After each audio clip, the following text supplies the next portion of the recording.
Hello everyone, I am Ghulam Nabi और आज आपके लिए बहुत ही इंटरेस्टेड टॉपिक लेकर के आया हूँ, पैसिव वॉइस। आज हम सीखने जा रहे हैं पैसिव वॉइस।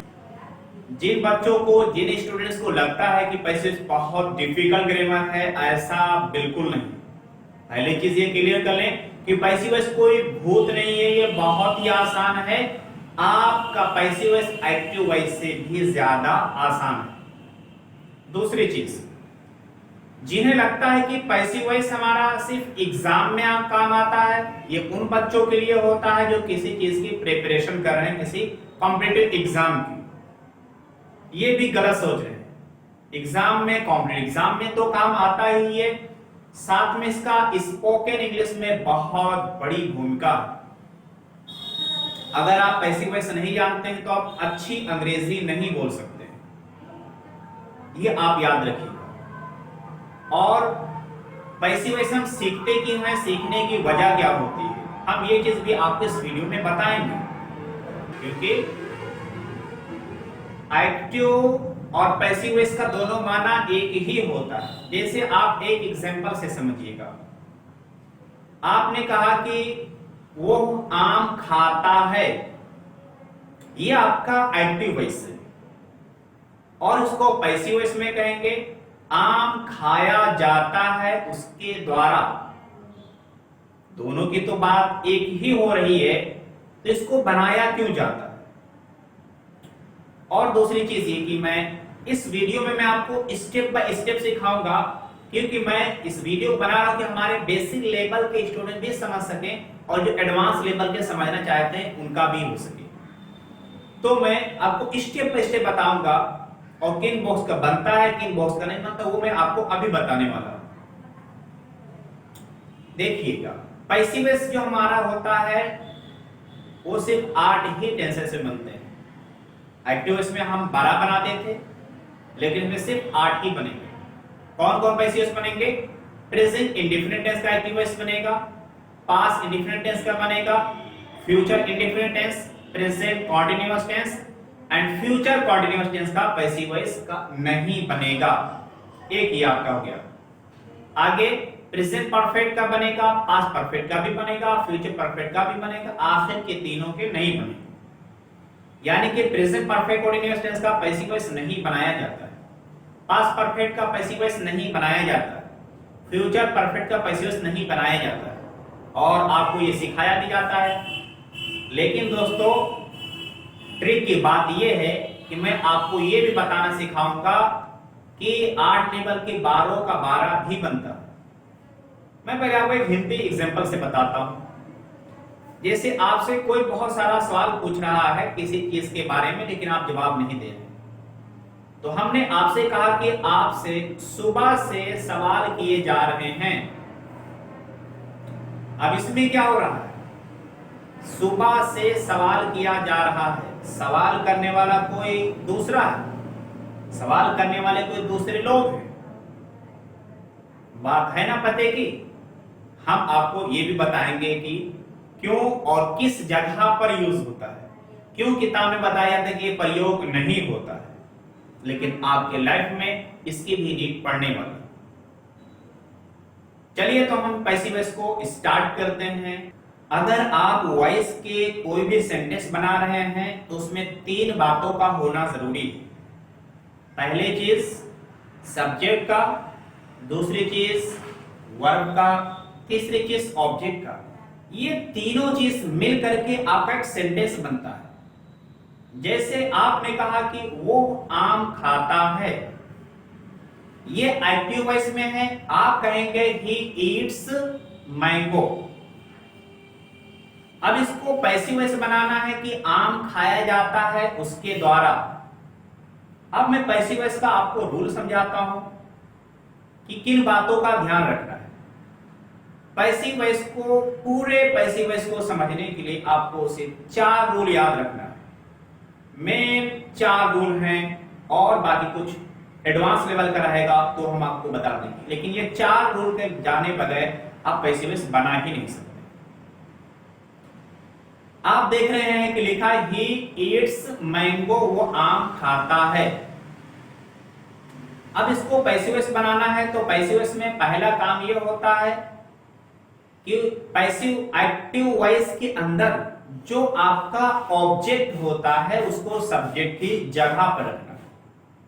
पहली चीज क्या है कि जो एक्टिव वॉइस में आपका ऑब्जेक्ट है उसको आपको सब्जेक्ट की जगह पर रखना। एक रूल पक्का, ये रूल हमेशा के लिए याद रखें, यानी पैसिव वॉइस आपको जब भी बनाना है ये होना जरूरी है। अगर ऑब्जेक्ट नहीं है सेंटेंस में उसका पैसिव वॉइस बनेगा ही नहीं। तो एक रूल हमारा हो गया। ऑब्जेक्ट रखने के बाद में हम हेल्पिंग वर्ब लगाते हैं। Helping verb present indifferent tense में पैसिव वॉइस में इज या एम या आर हो जाएगा, और अगर सेंटेंस ना में कहना है तो नॉट में लगा देंगे। यानी दूसरा जो रूल है आप उसको हेल्पिंग वर्ब अप्लाई करेंगे तो प्रेजेंट इंडिफरेंट टेंस में पैसिव वॉइस में हेल्पिंग क्या हो जाएगा, इज एम आर।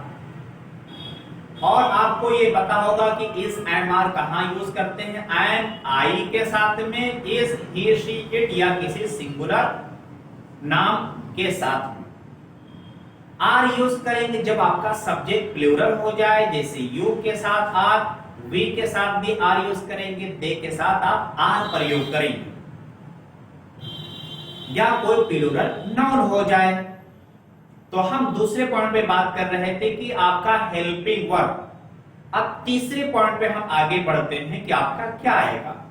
आपका तीसरे नंबर पे आएगा हमेशा पैसिव वॉइस में वर्ब की थर्ड फॉर्म, जिसे पास्ट पार्टिसिपल कहते हैं। क्या आएगा, वर्ब की थर्ड फॉर्म। आप यहीं पर याद कर लीजिएगा कि पैसिव वॉइस जब भी नाम आया वर्ब का सिर्फ थर्ड फॉर्म ही आ सकता है। पैसिव वॉइस में कभी भी ना तो आपका फर्स्ट फॉर्म आ सकता है, ना तो कभी सेकेंड फॉर्म आ सकता है, ना तो आईएनजी फॉर्म आ सकता है। मतलब है कि पैसिव वॉइस बोले तो थर्ड फॉर्म। ये हमें उम्मीद है कि आप हमेशा के लिए याद रख लेंगे। दुनिया में कोई भी सेंटेंस को वर्ब की थर्ड फॉर्म के बगैर पैसिव वॉइस बनाया ही नहीं जा सकता है। तो हमने तीन रूल समझा कि पहले हम क्या जो काम किए थे कि ऑब्जेक्ट को सब्जेक्ट की जगह पे रखे थे स्टार्टिंग में, यानी सब्जेक्ट बना दिए, उसके बाद में उसी के सब्जेक्ट के हिसाब से हेल्पिंग वर्ब इज या एम या आर लेकर के आए, और वर्ब की थर्ड फॉर्म। अब थर्ड फॉर्म के बाद में जो बारी हमारी आई है, हम लगाएंगे बाई, और उसके बाद में जो हमारा ही था उसको बदलेंगे हिम में, यानी ऑब्जेक्टिव केस में बदलेंगे। अब पैसिव सेंटेंस आपका क्या हो गया कि mango is eaten by him, यानी आम खाया जाता है उसके द्वारा। अब यहां पर अगर आपके माइंड में ये बात आ रही है कि सर दोनों का तो मतलब एक ही हो रहा है कि ही ईट्स मैंगो, वो आम खाता है और आम खाया जाता है उसके द्वारा। तो अब आप समझिएगा, अब मेन पॉइंट सुनिएगा कि एक्टिव से पैसिव में बनाया क्यों जाता है। उसकी एक सिर्फ वजह है। वजह यह होती है कि एक्टिव वॉइस से पैसिव बनाने में कि एक्टिव वॉइस में जो आपका ऑब्जेक्ट होता है, एक्टिव वॉइस में जो आपका ऑब्जेक्ट होता है, पैसिव वॉइस में जब इसको लाते हैं तो उसी ऑब्जेक्ट का पूरा पूरा महत्व दिखाना होता है, पूरा पूरा फोकस उसी पर होता है कि आम खाया जाता है। अब जैसे दुकान पे आप देखते हैं लिखा रहता है कि पंखा मरम्मत किया जाता है, गाड़ी बनाई जाती है, तो वहां पर क्या लिखा हुआ है कि पंखा मरम्मत किया जाता है, कौन कर रहा है उसका इंपॉर्टेंस नहीं है। वहां पर पंखा मरम्मत किया जाता है, गाड़ी बनाई जाती है। पैसिव वॉइस बनाने का यही एक आपका पॉइंट है। अगर कोई आपसे पूछे तो आप बताएंगे कि एक्टिव से पैसिव वॉइस क्यों बनाते हैं। उसकी एक वजह है कि जो एक्टिव वॉइस के अंदर जो आपका ऑब्जेक्ट था, उस ऑब्जेक्ट को खूब सारा शो दिखाना होता है, उसका वैल्यू दिखाना होता है, सारा फोकस हमारा उसी पर करना होता है। ये बात एक आपके लिए क्लियर हुई। अब हमें एक बात समझना है कि जो यहां पर एक एग्जांपल में हो गया कि मैंगो या the mango is eaten by him, तो जो हिम आपका है ये ऑब्जेक्टिव केस में, तो इसको किस तरह से बदलेंगे, मैं आपके सामने एक लिस्ट रखता हूं, आप उसको समझ लीजिएगा। कि जैसे अगर आपका ही होगा तो किस में बदलेंगे, ही में बदल देंगे। ये आपका सेंटेंस में देख रहे हैं। चलिए, कि आई से बाय मी हो जाएगा, यू से बाय यू हो जाएगा, दे से बाय देम हो जाएगा, ही से बाय हिम हो जाएगा, शी से बाय हर हो जाएगा, इट से बाय इट हो जाएगा, होम से बाय होम हो जाएगा। आई ईट मैंगो, तो पैसे हो जाता कि मैंगो इज ईटेन बाय मी, यानी आम मेरे द्वारा खाया जाता है। तो क्या हो जाएगा, आई का क्या बन गया, मैं बन गया, यानी जो आई एक्टिव वॉइस में सब्जेक्ट था उसको आपने ऑब्जेक्ट बना दिया।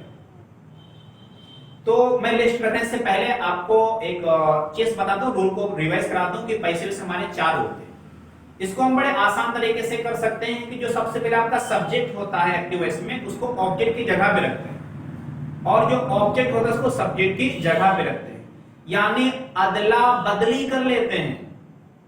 मैंने क्या कहा, आप अगर अपने भाषा में अदला बदली एक्सचेंजिंग कर लेते हैं कि जो सब्जेक्ट होता है वो चला जाता है ऑब्जेक्ट की जगह पर,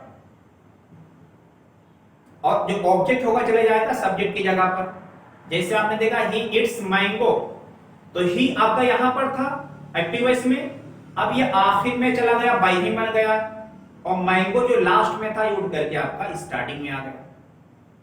तो इसको आप क्या रख सकते हैं याद कि अदला बदली, इस तरह 2 ग्रामर याद हो जाएगा। वर्ब की हमेशा थर्ड फॉर्म रहेगी, और आपका हेल्पिंग वर्ब, आपको हेल्पिंग वर्ब भी समझना है।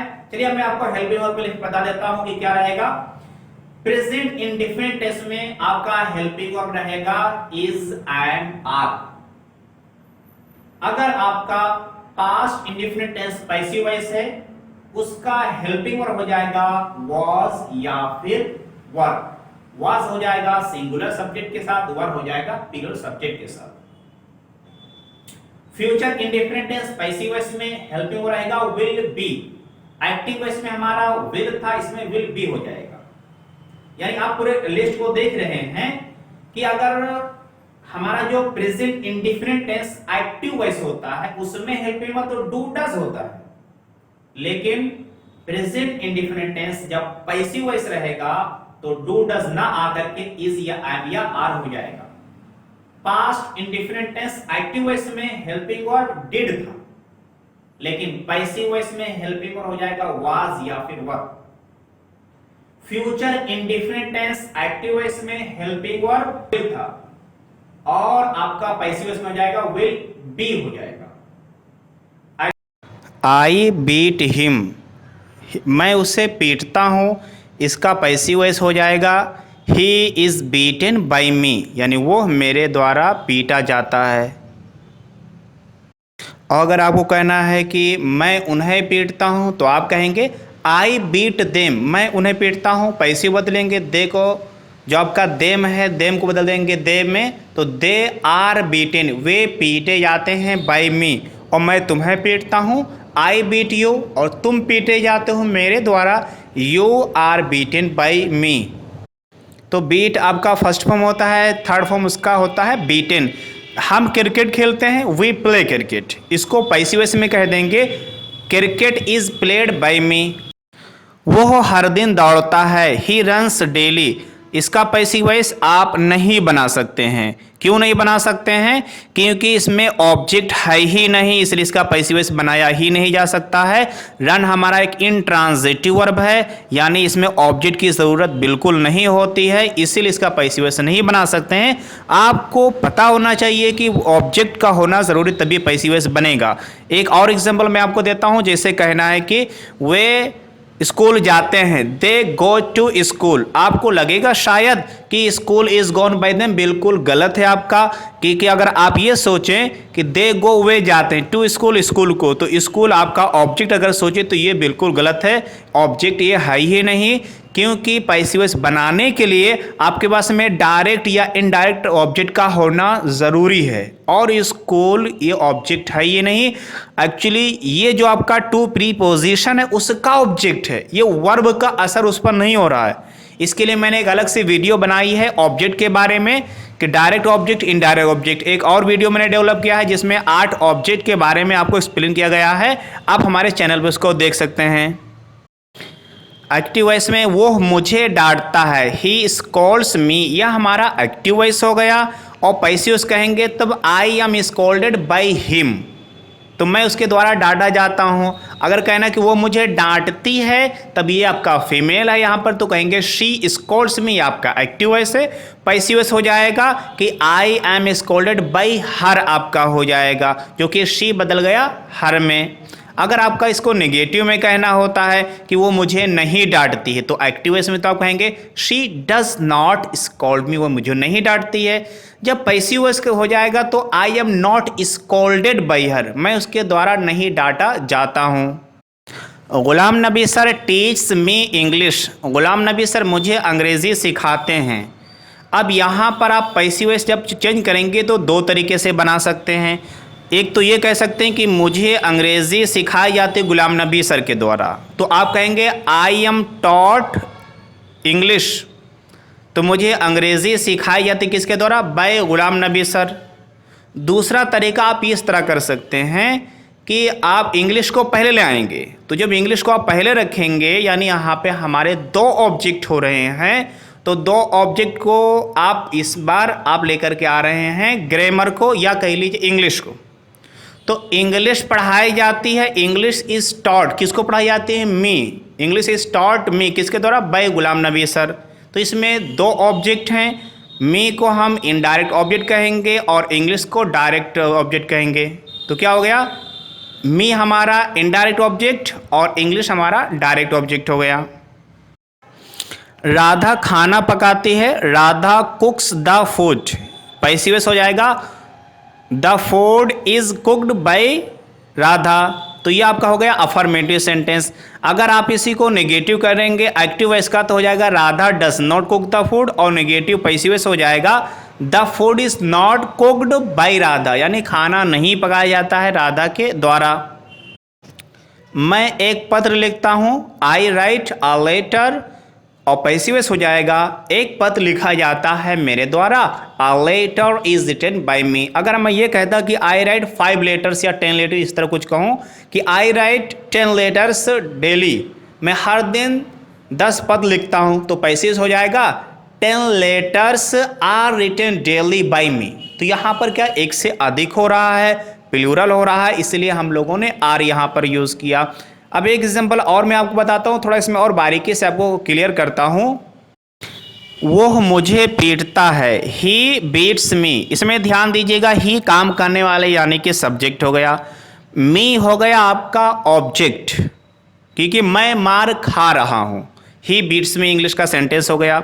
अब जब आप ग्रामर करते हैं पैसिव वॉइस का, तो इस तरह लिखा जाता है कि पहले सब्जेक्ट लिखा जाता है, यानी जो एक्टिव वॉइस में आपका ऑब्जेक्ट था उसको सब्जेक्ट की जगह पर रखे हैं।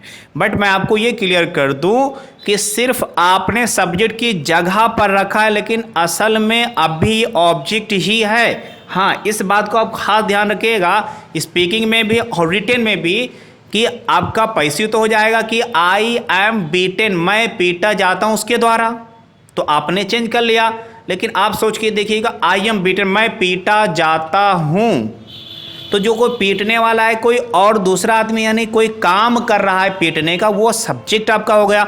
बट ग्रामर क्या लिखा हुआ है, आई एम बीटेन, आई यहाँ पर हो गया सब्जेक्ट, सब्जेक्ट आपको दिख रहा हो भले, लेकिन ये असल में है ऑब्जेक्ट, तो इसीलिए कुछ इसको सब्जेक्ट लिखते हैं, कुछ लोग इसे ऑब्जेक्ट लिखते हैं, यहाँ पर जो भी लिखेंगे, लेकिन रियल में रहेगा ऑब्जेक्ट। जो आपका एक्टिव वॉइस में ऑब्जेक्ट था, जब आपने पैसिव वॉइस बनाया तो आपने सिर्फ सब्जेक्ट की जगह पर रखा है, अब भी ऑब्जेक्ट ही है। जिस तरह से आप समझिएगा, आपके शहर का डीएम अगर दूसरे ज़िला में ट्रांसफ़र कर दिया जाए तो वो डीएम ही रहेगा, वो सिर्फ जगह बदल रहा है, लेकिन डीएम अब भी वही रहेगा, सिर्फ उसे ट्रांसफ़र हुआ है। तो आई एम बीटन, मैं पीटा जाता हूँ। आई दिखने में तो ऐसा लग रहा है सर ये तो सब्जेक्ट वाला है क्योंकि सब्जेक्टिव केस है, लेकिन थोड़ा सा ध्यान देखिएगा, मैं पीटा जाता हूँ, मैं मार खा रहा हूँ भाई, आई एम बीटन, मैं पीटा जाता हूँ किसी के द्वारा, जो बाई हिम है वहाँ पर ये आपका सब्जेक्ट है। हालांकि पैसिव वॉइस में ऑब्जेक्टिव केस पर करते हैं, यानी ऑब्जेक्ट की जगह पर रखते हैं, बट आपको याद क्या रखना है कि बाई हिम जो कहा असल में काम करने वाला यही है, क्योंकि आप स्पीकिंग करेंगे तो बाई लगा उगा करके नहीं कहा जाता, उसमें हम डायरेक्ट कहते हैं आपको अंग्रेजी सीखनी है, तो हमने कहा कि भाई अंग्रेजी कहाँ सिखा, तो आपने कहा कि मेरे मोहल्ले में सिखाई जाती है अंग्रेजी, तो क्या हो गया, English is taught in my locality, कहें या ना कहें उससे कोई बात नहीं है, तो English is taught in my locality, अंग्रेजी सिखाई जाती है मेरे मोहल्ले में। कौन सिखा रहा है उससे आपको मतलब नहीं है, क्योंकि इसको बना ही इसलिए हैं क्योंकि हमारा ऑब्जेक्ट पूरा पूरा फोकस देना था साथियों। अब लास्ट एक एग्जांपल समझते हैं जो कि हम 6 तरीके से इसको बना लेते हैं। जिस तरह एक्टिव वॉइस से एक्टिव वॉइस को 6 तरीके से बनाया जाता है, पैसिव वॉइस में भी इसको 6 तरीके से बनाया जाता है। जैसे कहना है कि हम क्रिकेट खेलते हैं, तो एक्टिव वॉइस में तो आप कहेंगे वी प्ले क्रिकेट, हम क्रिकेट खेलते हैं, लेकिन जब इसको पैसिव वॉइस कहेंगे तो हो जाएगा क्रिकेट खेला जाता है हमारे द्वारा, cricket is played by us, तो बाई अस को हम निकाल दीजिएगा, ये तो सिर्फ आपको किताब में पढ़ने के लिए, एग्जाम देने के लिए। तो क्रिकेट खेला जाता है ये आपका एक्टिव वॉइस हो जाएगा, क्रिकेट इज प्लेड ये आपका एक्टिव वॉइस, और क्रिकेट नहीं खेला जाता है, क्रिकेट इज नॉट प्लेड ये आपका नेगेटिव हो जाएगा। और हम प्रश्न करेंगे तो हो जाएगा इज क्रिकेट प्लेड, क्या क्रिकेट खेला जाता है, तो ये आपका इंट्रोगेटिव कहलाएगा। और क्या क्रिकेट नहीं खेला जाता, इज क्रिकेट नॉट प्लेड, ये आपका इंट्रोगेटिव नेगेटिव कहलाएगा। क्रिकेट कब खेला जाता है, व्हेन इज क्रिकेट प्लेड, या इंट्रोगेटिव विथ क्वेश्चन वर्ड कहलाएगा। और क्रिकेट कब नहीं खेला जाता है, when is cricket not played, ये आपका interrogative negative with question word कहलाएगा। अब एक और एग्जाम्पल समझते हैं प्लूरल का। जैसे हमने कहा मैं तुम्हें आमंत्रित करता हूं, तो आई इनवाइट यू। अब यहां पर हमें सिर्फ कहना है तुम्हें आमंत्रित किया जाता है, तो क्या हो जाएगा, यू आर इनवाइटेड, और तुम्हें आमंत्रित नहीं किया जाता है, यू आर नॉट इनवाइटेड। क्या तुम्हें आमंत्रित किया जाता है, आर यू इनवाइटेड, और क्या तुम्हें आमंत्रित नहीं किया जाता है, आर यू नॉट इनवाइटेड। तुम्हें क्यों आमंत्रित किया जाता है, वाई आर यू इनवाइटेड, और तुम्हें क्यों आमंत्रित नहीं किया जाता है, why are you not invited. ये आपका पैसिव वॉइस था दोस्तों, इसको आप प्रैक्टिस करिएगा, बहुत सिंपल है। क्योंकि हम अगले आपके 2-3 वीडियो हम जो ला रहे हैं, उसमें हम एक वीडियो को एक्टिव से पैसिव वॉइस करने सिखाएंगे, दूसरा पैसिव से एक्टिव वॉइस करना सिखाएंगे, तीसरी वीडियो हम सिखाएंगे जिसमें सिर्फ स्पीकिंग में किस तरह की जाती है उस स्टाइल से सिखाएंगे। तो आप मुझसे जुड़े रहिएगा अगर पैसिव वॉइस को आप बहुत अच्छा करना चाहते हैं। तो अगर ये वीडियो आपके लिए यूज़फुल लगी हो दोस्तों, तो अगर आप हमारे चैनल पे नए आए हैं तो प्लीज़ शेयर करना ना भूलें अपने दोस्तों को, और चैनल सब्सक्राइब कर लें, और प्लीज़ एक आप लाइक कर दीजिएगा, लाइक तो बनती है। So thank you for watching everyone, good bye, keep on watching all other my videos, thank you.